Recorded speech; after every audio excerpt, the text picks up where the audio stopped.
എന്നാൽ ശരിക്കും നമ്മുടെയൊക്കെ ലൈഫിൽ നമ്മൾ ഇൻസൾട്ട് ചെയ്യപ്പെടുന്നത് എവിടെയാണെന്ന് ശ്രദ്ധിച്ചിട്ടുണ്ടോ? പലർക്കും അത് അറിയില്ല ഒരു ഇൻസൾട്ട് ആണെന്നുള്ളത്. അതായത് നമ്മളെ ഒരുപാട് ഇഷ്ടമുള്ളവർ പോലും മറ്റുള്ള ആൾക്കാരുടെ മുന്നിൽ വെച്ചിട്ട് നമ്മളൊന്ന് താഴ്ത്തി സംസാരിക്കും. നമ്മുടെ വിൽ പവർ എന്താണ്, അല്ലെങ്കിൽ നമ്മുടെ കഴിവ് എന്താണ്, നമ്മളുടെ ഗുണങ്ങൾ എന്താണ്, ദോഷങ്ങൾ എന്താണ്, നെഗറ്റീവ് പോസിറ്റീവ് എല്ലാം അറിയുന്ന ഒരാളായിരിക്കും. പക്ഷേ കൂട്ടത്തിനിടയിൽ നിൽക്കുമ്പോൾ നമ്മളെ ഇൻസൾട്ട് ചെയ്യുന്ന ഒരാളാണ്, ഇൻസൾട്ട് ചെയ്ത് സംസാരിക്കുന്ന ഒരാളാണ് ഏറ്റവും സ്നേഹമുള്ള ആൾ എന്ന രീതിയിൽ നമ്മളോട് അപ്രോച്ച് ചെയ്യുന്നതെങ്കിൽ ഒരിക്കലും അവിടെ നിങ്ങളുടെ ഭാഗമെന്ന് പറയുന്നത് ഏറ്റവും സങ്കടമാണ്, പത്തറ്റിക്കാണ്.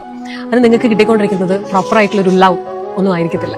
അതെപ്പോഴും ശ്രദ്ധിച്ചാൽ മതി. നമ്മൾ ഫ്രണ്ട്സിന്റെ ഇടയിലാവട്ടെ, റിലേഷൻഷിപ്പ് ആവട്ടെ, ഹസ്ബൻഡ് ആൻഡ് വൈഫ് ആവട്ടെ, അപ്പൻ അമ്മ മക്കൾ ആരും ആവട്ടെ, നിങ്ങൾ മറ്റൊരാളുടെ സാമീപ്യത്തിൽ ആ സമയത്ത് നിങ്ങളെക്കുറിച്ച് എങ്ങനെയാണ് അയാൾ സംസാരിക്കുന്നത്, പിന്നിൽ സംസാരിക്കുന്ന വേറൊരു കാര്യമാണ്. നമ്മൾ ഉണ്ടെങ്കിലും ഇല്ലെങ്കിലും നമ്മുടെ ആബ്സെൻസിൽ ഓർ പ്രസന്റിൽ നമ്മളെക്കുറിച്ച് ഏത് രീതിയിൽ സംസാരിക്കുന്നു എന്നുള്ളതിനനുസരിച്ചിരിക്കും യഥാർത്ഥ സ്നേഹം മനസ്സിലാക്കുന്നത്. സോ ഇൻസൾട്ട് ചെയ്യപ്പെടുന്ന ഇടങ്ങളിൽ നിന്ന് മാറാൻ ഒരു മടിയും കാണിക്കേണ്ട ആവശ്യമില്ല. കാരണം അവിടെ നിങ്ങൾക്ക് നിങ്ങളെ തന്നെ സ്നേഹിക്കാനുള്ള ഒരു അവസരം കൂടി നഷ്ടപ്പെടുത്തുകയാണ് എന്ന് മറക്കാതിരിക്കുക.